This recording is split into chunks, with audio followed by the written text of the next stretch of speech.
Bien, señores, el periódico El Listín trae en su primera página una información que dice: como espantoso definió la presidenta de la Sociedad Dominicana de Neumología lo que está ocurriendo desde hace un mes en el país por la cantidad de personas contagiadas con el COVID-19, la agresividad con que evoluciona, la falta de camas para hospitalizar pacientes, la escasez de oxígeno y el impacto emocional de los médicos, dice la doctora Evangelina Soler, presidenta de la Sociedad Dominicana de Neumología. La doctora Soler es, para la revista, la persona que nos orienta localmente, la persona que nos orienta internacionalmente y nos mantiene al día. Es el doctor Gustavo Ferrer, de la ciudad de Florida, de Miami, en Florida. Es neumólogo también, es intensivista y está aquí con nosotros. Vamos a darle la bienvenida al doctor Gustavo Ferrer y a comenzar por ahí. Doctor, los brotes que aparecen, primer brote, segundo brote, tercero, etcétera, ¿es algo normal? ¿Es descuido? ¿Son cepas? ¿Cómo ustedes califican lo que llevan las estadísticas a nivel de Estados Unidos sobre todo? ¿Cómo ven esos brotes? Descuido de la población, abandono del gobierno, errores de trato, en que lo científico se fue a pique frente a lo desconocido. Mira, eso es multifactorial. La verdad es que es multifactorial. Si miramos históricamente, la familia de los coronavirus son responsables de alrededor del 30% de las gripes comunes. Y cuando se reportan anualmente, tienen este tipo de evolución que cada 3 o 4 meses hay una subida y una bajada de las infecciones. Pero son responsables de los brotes del catarro común, de la gripe común. Ahora bien, este fenómeno que estamos viendo con el coronavirus, con el COVID-19, es un fenómeno totalmente nuevo y exagerado de alguna manera. Si miramos atrás, en el 2003 hubo un brote de coronavirus que ocurrió en China, que fue altamente agresivo, pero fue fácil de controlar. Después vino otro coronavirus en el Medio Oriente, que también fue fácil de controlar. Hoy, en este que ocurrió en el 2019, estamos frente a un fenómeno completamente distinto. ¿Y qué diferencia tenían aquellos del 2003 a la del 2019? Lo que sabemos hoy día sobre este virus es que es altamente contagioso, número 1. Número 2, que además de ser altamente contagioso, como todos los coronavirus, tiene un problema para nosotros los humanos. Hay una gran predisposición a desarrollar enfermedad pulmonar severa.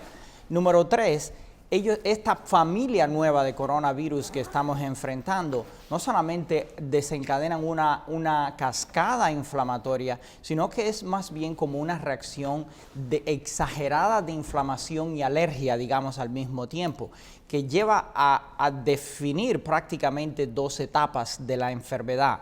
Los primeros días prácticamente la gente no tiene muchos síntomas, y después que pasan de 7 días en adelante comienza esta evolución inflamatoria en un grupo determinado de personas, pero penosamente con un alto riesgo de fallecer. Esta tercera brote se caracteriza por esto, doctor.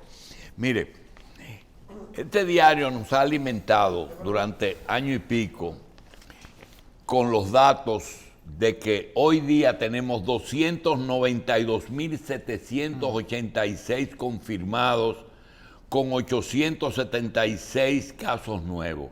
Sin embargo, 0 muertes. Es decir, más confirmados y menos mortalidad. ¿Qué está produciendo eso? Eso es una excelente pregunta. En este momento podemos decir que hay una combinación de factores. Si nosotros vemos el reporte mundial, los primeros casos de coronavirus agresivos en Europa y en los Estados Unidos en el primer trimestre del 2020, la mortalidad fue exagerada. en la segunda mitad del 2020, ya nosotros aprendimos, sobre todo en los cuidados intensivos donde llegan esos pacientes, a tener protocolos de tratamiento que eran mucho más específicos. Se conocía algo de la enfermedad y eso ayudó enormemente a bajar la mortalidad. El tercer punto que estamos viendo es que el impacto que pueda tener o no la vacuna está todavía por ver, pero sí puede encontrarse que la vacuna fue creada para disminuir precisamente la severidad de la infección, no la transmisión. Vamos para la vacuna. Pero antes, doctor, usted habló de multifactorial. Y donde hay multifactorial de verdad es en las condiciones en que el virus se reproduce. Se habla de la edad. Primero en viejos, prueba condición, hipertenso, diabético, etcétera, ese cáncer, etcétera. Después vino el problema de clima, en frío, en calor, pero después nosotros nos damos cuenta, como estamos ahora, que en cualquier sitio, en cualquier edad, ¿qué produjo esa variante? Esa es la pregunta, yo diría que es la pregunta del siglo, ¿no? Hay montones de investigaciones, el mundo está bien atento en este momento, que los servicios secretos de los Estados Unidos han hablado que hay una gran probabilidad que el virus haya escapado del laboratorio de Wuhan. Y eso nos lleva a pensar y es la especulación científica de que puede haber sido un virus que fue modificado, que ha tenido un tipo de transformación genética. Y que eso tiene cierta lógica en explicar la severidad de lo que estamos viendo con este pero cuando te hablan de cambio de una variante en el origen del mismo virus, de una vez viene la pregunta del público y te dice, ¿y la vacuna es la misma para las variantes diferentes? Bueno, esa es otra interrogante que tenemos. Hasta el momento hay data que muestra que algunas de las vacunas pueden ser específicas para algunas de las variantes que están naciendo o saliendo de distintas regiones. Todavía para nosotros, digamos, el Caribe y el norte, todavía para definir exactamente qué es lo que va a ocurrir, tenemos que esperar que pase el invierno en el hemisferio sur. Si nos damos cuenta ahora, el gran brote que tenemos en este momento está hacia el hemisferio sur. ¿Y es en todas partes? Es en todas partes. Si nosotros nos damos cuenta en este momento, la mayoría de los países del hemisferio sur, con gran población, están enfrentando un rebrote importante del coronavirus. La segunda interrogante es que países como Chile, que tenían prácticamente 45% de la población vacunada, han encontrado un incremento enorme de los casos, incluso en los pacientes vacunados. La tercera interrogante que tenemos relacionado con eso es si estos pacientes o estas personas que fueron vacunados ahora están desarrollando el virus o la infección, la vacuna entonces no es tan específica para la variante que pueda estar saliendo o naciendo ahí. Le quería decir algo, esto no es nuevo, esto ocurre año tras año con influenza. Se comporta de más o menos igual. La vacuna de la influenza se prepara para el próximo año basado en lo que ocurre en el hemisferio sur y se calcula cuál es el tipo de variante del virus de la influenza que más va a predominar y se hace una vacuna contra el más agresivo, no contra todos. En este proceso que estamos viviendo de la pandemia, todavía no queda un tiempo para tener el mapa completo de lo que puede ocurrir biológicamente y epidemiológicamente. Doctor, en el caso de cosas que ya están establecidas, porque el año nos dio experiencia, personalmente, todo el mundo tiene una experiencia.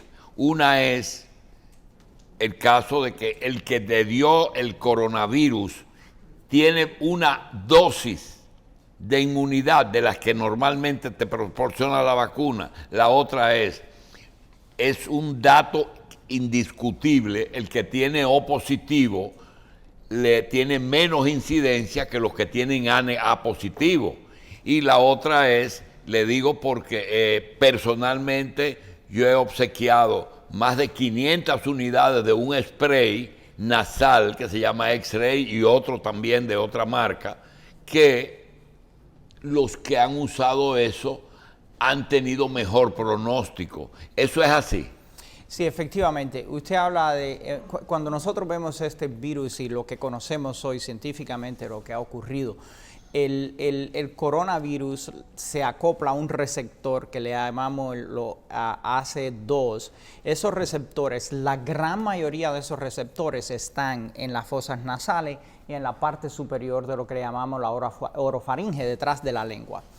El año pasado, alrededor de septiembre del 2020, un grupo de investigadores en Carolina del Norte hicieron un estudio importantísimo porque ellos encontraron que las personas que tenían daños de alguna manera de estos receptores eran los que tenían mayor predisposición de desarrollar enfermedad severa. El grupo más grande que encontraron fueron hispanos, afroamericanos, etc. Y en ese grupo lo que encontraron era que tenían predisposición, eran personas que tenían diabetes, que Cuando tenían dice hipertensión. hispanos y afroamericanos, ¿estamos hablando de gente pobre? Desafortunadamente es la gran mayoría. Pero eso no pasó en Haití. Bueno, hay muchos países en nuestra región que es imposible llevar las estadísticas de lo que ocurre. Ah, ya. Y ahí eso es otro tema, ¿verdad? Sí. En realidad, cuando uno empieza a ver el espectro de lo que tiene este virus, la forma de combatir este virus, y eso lo vamos a empezar a ver con mayor claridad en los próximos 6, 8 meses mundialmente, es lo mismo que se hace con el influenza. Necesitamos tener tratamientos altamente sólidos y agresivos en los cuidados intensivos para aquellos que llegan con la neumonía, que van a llegar independientemente de vacuna, etcétera. Y para esos pacientes necesitamos antivirales, antiinflamatorios. Necesitamos tratamientos que sean bien específicos para soportarlos en los ventiladores, técnicas que puedan soportar los pacientes en ese sentido. De ahí viene el segundo grupo, que es el segundo grupo que es posible que no llegue al hospital, que es la gran mayoría que tienen síntomas moderados, tos, fiebre, escalofrío, que es posible que evolucionen a la enfermedad severa, y los que prácticamente no tienen síntomas. Para esos dos grupos, efectivamente la vacuna es una buena alternativa que hay que usar, pero la vacuna no es la solución final. Para ese grupo ligero e intermedio es donde hay un gran esfuerzo mundial de varios grupos en desarrollar terapias intranasales que puedan darnos la capacidad de controlar inmediatamente el virus en la nariz. Doctor Ferrer, el distanciamiento, el jabón, el lavado de manos, la mascarilla y el spray nasal, ¿son preventivos o en algún momento el spray mata el virus en las vías respiratorias altas? Son los dos. Nosotros hablamos de dos sprays. El Xlear tiene un gran poder preventivo. Ese spray que tenemos en pantalla se llama el cloro nasal. Ese spray se ha desarrollado para aplicárselo, porque vemos que tiene en adición antialérgicos. Es un producto para quien está positivo en COVID o se siente con riesgo, y para las personas que son más alérgicas. Para los dos. Vamos a ponerlo de esta manera. Vamos a hablar un poquito del cloronazal. El cloronazal es un spray que nació de la clorfenidramina. Es un antihistamínico que tiene más de 50 años de estar en el mercado y que alrededor del 2014 se encontró en animales y en laboratorios, se encontró que tenía un impacto importante contra la influenza A y B, que era capaz de eliminar la influenza A y B, incluso superior al antiviral conocido como Tamiflu.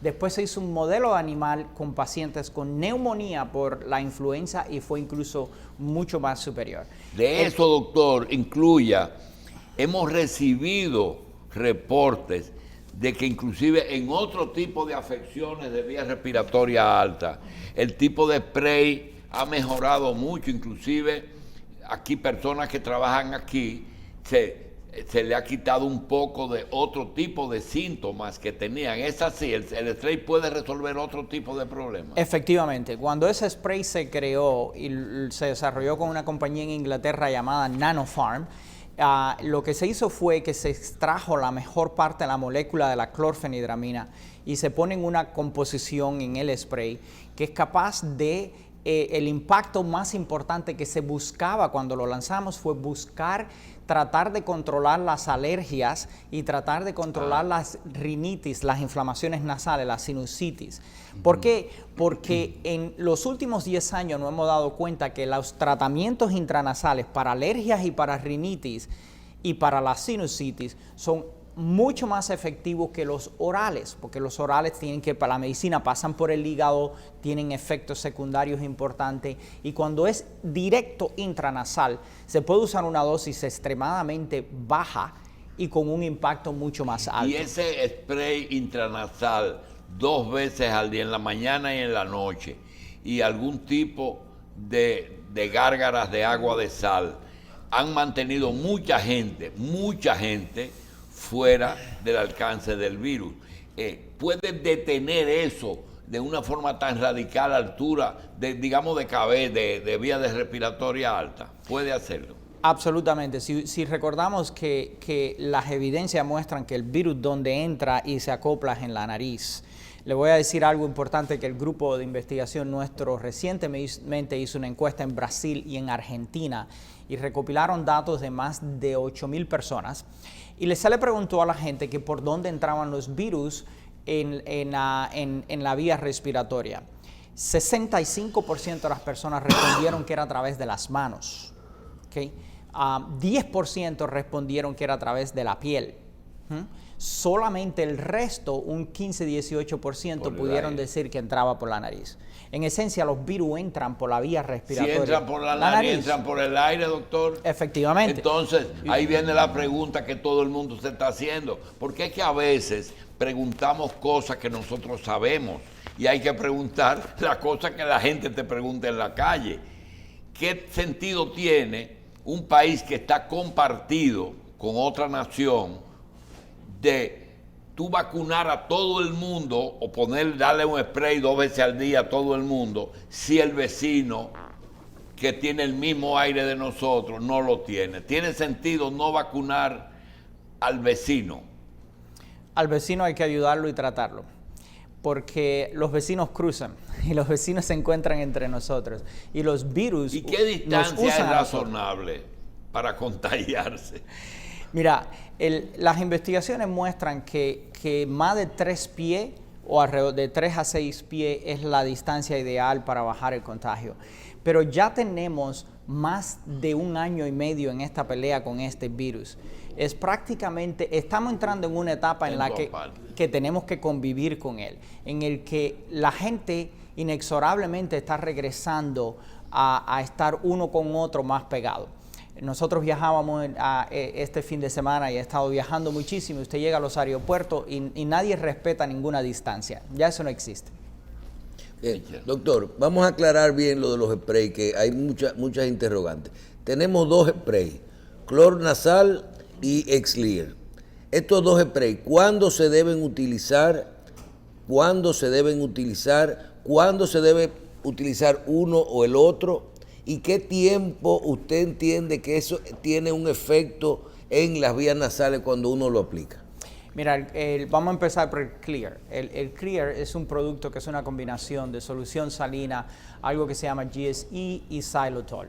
El Xlear lo usamos por muchísimos años como higienizante nasal para sacar el polen, la acumulación de tóxicos, la acumulación de polvos en las narices, porque el xylitol tiene efecto de lo que llamamos mucolítico. Ese es ese que tenemos aquí en el estudio, ¿verdad? Exactamente. Ok, ese es más preventivo, vamos a decir. Ese es mucho más preventivo. Y pero combate el coronavirus, el COVID-19. Efectivamente. O sea, para que no te entre, ¿verdad? Efectivamente. Nosotros tenemos un estudio inicial que se hizo en Utah, en la Universidad Estatal de Utah, después se repitió en Ginebra. Todo eso está en las páginas de internet de nosotros, pueden verlo, y de ahí lo hemos hecho en humanos y todo eso se ha publicado, del efecto enorme preventivo que tiene. Ahora, hay un grupo importante de la población, casi 30 y tantos % de la población mundial, que tiene problemas de los senos y de la nariz. Ahí es donde el otro spray clornasal entra y tiene un efecto importantísimo. Tiene mucho más poder porque tiene efecto antialérgico, recuerde, y O sea antiinflamatorio. que usted sugiere que una persona que ya que dé el paso a positivo en COVID, que cambie de spray, ¿verdad? Efectivamente. Y si entra en contacto con alguien que ha estado con COVID, lo que debe de usar es el clornasal, porque tiene efecto antiinflamatorio. Recordemos siempre que es una enfermedad que tiene un impacto inflamatorio importante. Tiene efecto contra el virus importante y además de eso lo que llamamos modulación inflamatoria, que lo hace a nivel de la nariz. Mire, doctor, esos sprays que usted ya nos ha hablado de ellos en varios programas, nosotros, ¿cuándo lo vamos a tener en República Dominicana? Bueno, ya nosotros lo tenemos registrado en República Porque estos sprays están en otros países. Es bueno decirle a la gente que esto se vende en cuántos países y para este uso, ¿verdad? ¿Y desde hace cuánto? El Clear está en todos los continentes. En Estados Unidos y Canadá se venden más de 54,000 lo que llamamos tiendas, farmacias, mercados. En Europa se vende enormemente. El clornasal es un producto mucho más nuevo, se vende, tenemos 11 países registrados, estamos a una velocidad enorme en el proceso de registro en la mayoría de los lugares. Y los dos están bien ingenieramente preparados para que sean altamente aceptables para la ¿Cuándo para los las fosas tendremos en nasales. República Dominicana? ¿Ya fueron debidamente registrados en nuestro país sus acreditaciones? Sí, ya fueron debidamente registrados. Esta semana estamos en producción. El lanzamiento oficial lo vamos a hacer el próximo viernes, el día 10, viernes 10, lo vamos a hacer acá en la ciudad de Santo Domingo. Y de ahí entonces va a estar disponible sin ningún tipo de problema por acá. Bien. Doctor, vamos a darle las gracias al doctor y a la doctora Soler, que son nuestros dos apoyos en esta bendita pandemia que no termina. Doctor, gracias. Un placer. Muchas gracias.